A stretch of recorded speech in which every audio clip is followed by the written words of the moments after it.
Ceci est un livre audio autogénéré par Google. Questions contemporaines série Que faire? Dirigé par Bruno Pequignot. Les périodes de crise, politique, sociétale, économique, etc. suscitent des recherches, des réflexions collectives et individuelles pour trouver des issues, des solutions pour en sortir. Cette série accueille des textes qui peuvent être programmatiques, voire utopiques, qui peuvent se présenter comme un travail sur les principes théoriques ou sur des solutions techniques concrètes, mais toujours sur la base d'une argumentation raisonnée, fondée sur une documentation sérieuse et ordonnée rationnellement. Dernière parution. Patrice Huiban, Osons changer le modèle français, 2022. Jean-Michel Barbier, Construire ensemble notre démocratie, 2021. Jacques Langlois, Pour un projet libertaire anticapitaliste, 2021. Jacques Langlois, Pensée moderne et changement de société, 2020. Jo-Rémy Feil, Cap sur nos valeurs pour un horizon meilleur, le pari d'un réveil citoyen intergénérationnel, 2019. Étienne Lévesque, Les impôts du bonheur. Pour une révolution fiscale écologique européenne, 2019. Julien Lebrun, Vivre sur Terre, comment dépasser le nihilisme contemporain, 2019. François Perret, Pour en finir avec la stagnation économique française, 2017. Table des matières. Introduction. Dynamique politico-morphologique contemporaine.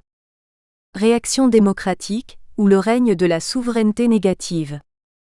L'anthropocratie, un au-delà contemporain de la démocratie moderne. Un contemporanéité et sacrée. Chapitre 1 La contemporanéité, un processus sacral d'inclusion. Globalisation, conquête et pluralité. Personnalisation, relationnelle et désappartenance. Chapitre 2 Une nouvelle société, la communauté globale et personnelle. Sensation du commun. Identité locale. Chapitre 3 Une religiosité du salut de l'humanité. L'inévitable réforme du libéralisme. L'universel de commune humanité. L'ensemble partage ou l'ère du commun. Des humains semblables, ou l'idéal de la similarité. 2. Principes sociaux du peuple humanité. Chapitre 4 Solidarité, droits et devoirs de l'humanité. Ébauche de droits et devoirs des êtres humains. Ébauche de droits inaliénables de la biosphère. Chapitre 5 Liberté, le progrès par la coopération. Chapitre 6 Équité, un universel de la régulation sociale. Chapitre 7 Économie de la croissance. Humains de tous les écosystèmes, unissez-vous. Une économie des seuils. 3. ANTHROPOCRATIE, une démocratie du peuple humanité. Chapitre 8 Le glocalisme politique. Politique globale, pacte du commun et fin commune. Politique locale, autonomie et autochtonie. Chapitre 9 Une citoyenneté contemporaine. La fin de l'élection intercession. Participer, c'est légiférer. Chapitre 10 Les communautés locales. Compétences et autonomie. Autorité et pouvoir. Les opérateurs. Les régulateurs. Conclusion, pour un peuple européen, partie inaliénable du peuple humanité. L'Occident révolutionnaire? Démocratie absolue et déliaison sociale. La fin du pouvoir d'achat. En Europe, largons les amarres de la nation. Bibliographie. Introduction. L'histoire de longue durée est une sorte de référence, par rapport à laquelle tout destin non pas se juge, mais se situe et s'explique. C'est la possibilité de distinguer l'essentiel et l'accessoire, 10, 431. Comment, à l'heure de l'usure des démocraties 16-28, nationales, des règnes concomitants du citoyen despote et d'une mondialisation démesurée, peut-on espérer collectivement, autrement dit politiquement, réinventer ce commun dont tout le monde parle? Répondre à cette question dépend avant tout de l'analyse causale que l'on fait des changements en cours. Selon nous, il existe une raison essentielle aux transformations que subit le monde depuis la seconde partie du XXe siècle, une mise en mouvement politique de la puissance sociale, que l'on peut définir comme une sorte de centralité souterraine informelle qui assure la perdurance de la vie en société. 50, 14. Ce mouvement contemporain métamorphique irréversible et fondamentalement de l'ordre du sacré, emporte tout sur son passage. Décrivant les formes sociales issues d'une perte de cohésion et d'autorité dans les sociétés de type archaïque, Mauss y remarquait la réduction des groupes sociaux en états grégaires, entraînant suivant les cas, les peurs paniques, les départs en guerre en vendetta, les mouvements de bataille, les fureurs, les amocs collectifs, les départs en masse, les migrations mystiques, les extases collectives, les affolements devant les calamités et les épidémies. 54-113. Quelques dizaines d'années après Verdun, Auschwitz et Hiroshima, autrement dit après la perte éclatante du pouvoir prophylactique des dieux de la cité nationale, voilà où nous en sommes arrivés aujourd'hui. Envoûtés par l'anomie ambiante, nos sociétés démocratiques se délectent de la peur qui les tenaille. Bien évidemment, il existe des raisons objectives à l'angoisse résultant de la société du risque, Beck, et ce n'est pas l'épisode paroxystique de la pandémie de Covid-19 qui pourra le contredire, mais il nous semble que les raisons subjectives, celles liées au vide momentané de la cohésion sociale due précisément au profond mouvement métamorphique sacral contemporain en cours, importent davantage. Classiquement, ce sont les effets conjugués de la mondialisation et de l'individualisme qui ont été régulièrement évoqués pour expliquer l'éclipse du politique, 34b, tandis que les analyses des uns ont insisté sur l'avènement d'un monde postmoderne dans lequel nos concepts et théories clés de société, d'identité, d'État, de souveraineté, de légitimité, de pouvoir et d'autorité, 7-11, deviennent en partie inefficients à appréhender désormais à l'apostrophe. Action politique. Les constats des autres ont dénoncé la naissance d'un homme hypermoderne, une sorte de jeu qui n'aurait plus besoin de nous, et qui, libéré des contraintes sociales et détaché de la pesante tutelle de son appartenance aux démos, désagrégerait de l'intérieur cette fois l'essence même de la démocratie.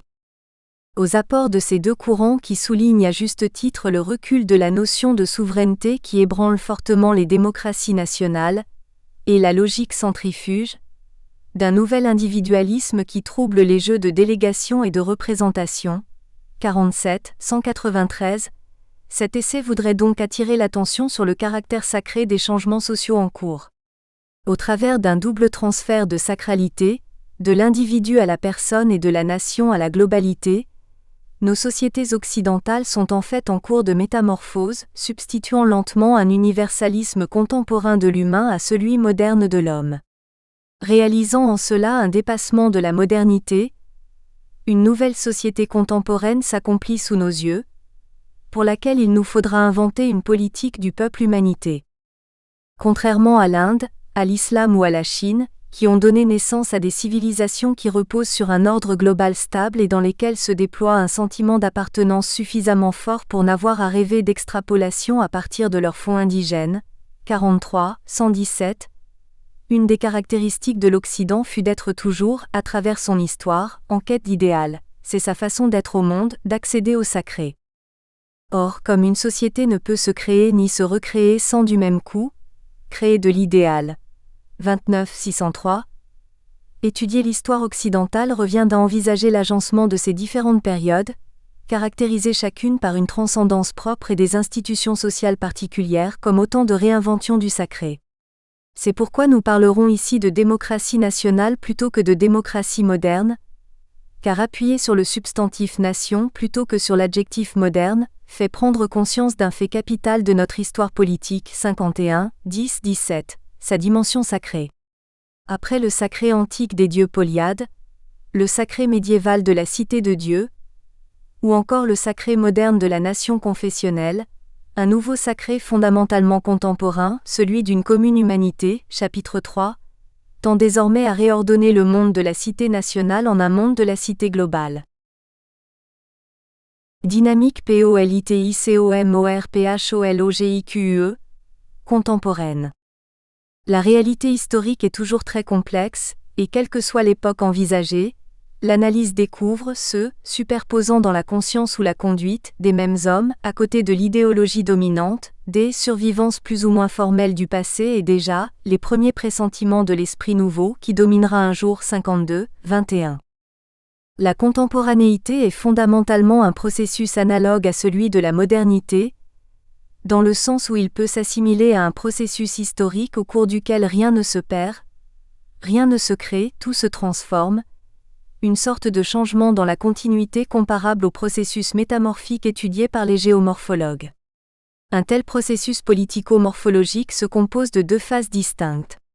La première, au cours de laquelle nous nous trouvons encore actuellement, correspond à une phase de maturation d'un nouvel idéal, une phase culturelle où s'exprime une puissance sociale de plus en plus contraignante à l'égard des anciennes institutions établies. La seconde, la phase politique, est une phase de cristallisation qui coïncide avec la mise en place d'un nouveau tiers garant de l'identité qui seul permet d'inscrire l'être humain dans une communauté de sens. 84, 71, 78. Durant la phase de maturation, tel le magma qui, en se frayant lentement un passage vers la surface, contraint profondément le calcaire avant de le transformer en marbre, la puissance sociale, qui constitue le principe fondamental de toute efficacité institutionnelle, travaille lentement mais sûrement l'ancien ordre établi afin de l'orienter vers de nouveaux désirs d'être ensemble. Selon ce principe structuraliste, initié par Spinoza et récemment explicité par Lordon, dans lequel l'impérium de l'institution n'est pas autre chose que l'affect commun qu'elle réussit à produire pour déterminer les individus à vivre selon sa norme, 49, 205, 104.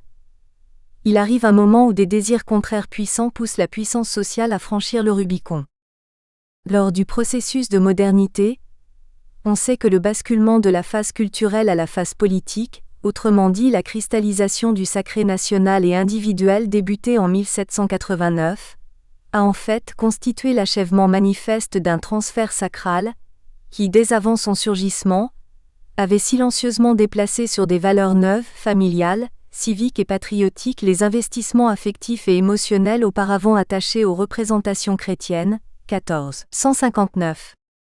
En mettant en évidence cette phase de maturation au travers des diverses transformations, souvent effectives dès le milieu du XVIIIe siècle, de pratiques socioculturelles fondamentales comme celles qui déterminaient les attitudes devant la mort ou encore la vie familiale, les travaux précurseurs de Michel Vauvel ou de Philippe Ariès, pour ne citer qu'eux, nous ont appris que bien avant d'être le temps du combat contre l'obscurantisme et le despotisme, le siècle des Lumières fut des apostrophes. À bord et avant tout, pour une partie de la population du moins, le temps de la laïcisation des pratiques.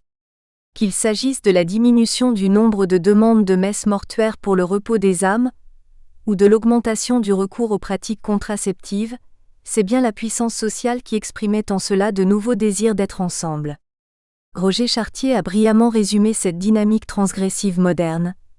Après la mi-siècle, 18e, s'affirme dans une large part de la population une attitude critique qui, sans être nécessairement explicitée dans des pensées claires ou des discours articulés, fait abandonner des gestes traditionnels, rejeter des obéissances inculquées, percevoir d'une manière distante, ironique, méfiante, les pouvoirs, autrefois objets de crainte et de révérence. 14, 265. Même si on argue que comparaison n'est pas raison, comment ne pas penser que la fin définitive des campagnes et l'émancipation non moins définitive des femmes, qui ont marqué les années 1950 à 1970, seraient autant d'augures annonçant de futurs profonds bouleversements politiques? Comment ne pas voir que la féminisation de notre être ensemble est en lien direct avec l'invention d'un nouvel individualisme, chapitre 1, affectif et relationnel, qui a complètement redistribué les cartes des sociabilités et des mentalités?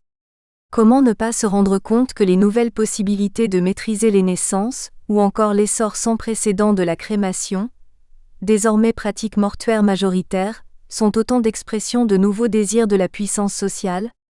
Bref, comment ne pas considérer que si depuis le milieu du XXe siècle la mécanique profonde qui liait les institutions modernes et les populations occidentales s'est progressivement enrayée, c'est justement parce que les désirs contemporains s'orientent inexorablement vers un au-delà de l'holisme moderne incarné par la cité nationale. Réaction démocratique, ou le règne de la souveraineté négative. Comme la modernité avant elle, la contemporanéité a fait naître une nouvelle interdépendance spécifique entre les hommes, autrement dit une nouvelle société. En schématisant, on pourrait dire que la métamorphose contemporaine réalise le passage de société nationale composée d'individus-fonctions en une communauté globale parsemée de personnes-relations. Or, comme la politique naît de l'espace entre les hommes, 3, 164, Les nouveaux liens humains contemporains, plus réticulaires que hiérarchiques, plus relationnels que fonctionnels, plus globaux que nationaux et plus verticaux qu'horizontaux, ont fini par dessiner au cours du temps une nouvelle potentialité politique qui contraint désormais structurellement l'ancien monde des sociétés démocratiques. Le fait essentiel de notre temps ne réside pas tant dans le fait que les crises politiques nationales soient inévitablement la conséquence de pancrises mondiales, mais bien dans le fait que la nature même du politique se soit profondément transformée, une nature politique désormais de l'ordre de la communauté, du relationnel et du sensitif, chapitre 2. Face à ce nouveau monde parallèle, face à cette sorte de nouvelle totalité sociale qui lézarde l'ancien ordre et en produit de facto un nouveau, 195, les sociétés occidentales ont malgré tout, depuis la fin de la Seconde Guerre mondiale, tenté de stopper la dépolitisation structurelle qui les accable irrémédiablement. Néanmoins, qu'il s'agisse de la gouvernance hybride du monde ou de la généralisation de l'élection du chef démocratique au suffrage universel, ces tentatives se sont toutes révélées de relatifs échecs car elles n'ont pas réussi à investir clairement le nouveau champ politique contemporain, qui est tout à la fois fondamentalement global, local et personnel. De cette constante et profonde déliaison entre puissance sociale et puissance politique, est né un insidieux climat impolitique qui se caractérise en quelque sorte par le développement de ce que Rosan Vallon a nommé la souveraineté négative, 72, 260. Politiquement, désormais, c'est l'antisystème qui fait système. Alors qu'il faudrait permettre l'existence d'un intérêt public mondial, qui soit supérieur et extérieur à l'intérêt des États. Le cadre moderne de la souveraineté, qui lie, dans nos sociétés démocratiques nationales, un peuple constitutionnel à son État, n'a pas encore permis une telle politisation de la globalité.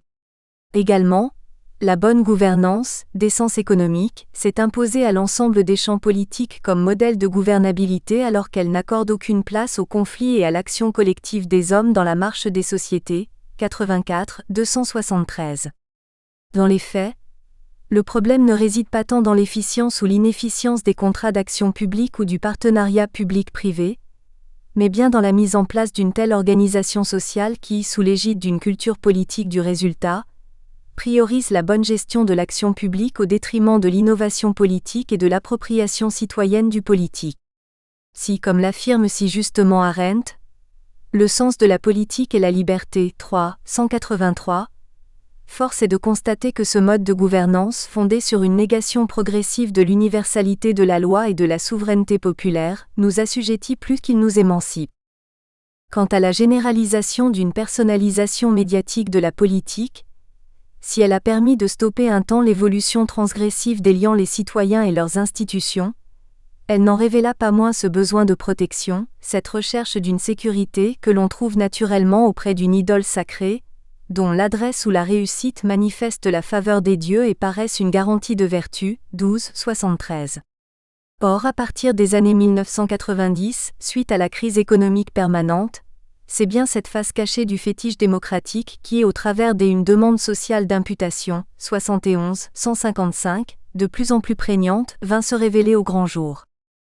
Depuis, face aux représentants démocratiques présumés suspects s'est dressé, méfiant et défiant, le citoyen vigie pour qui la dynamique du contrôle du pouvoir compte désormais. Nous espérons que vous avez apprécié cet aperçu. Pour continuer à écouter ce livre audio sur Google Play Livres, utilisez le lien dans la description de la vidéo.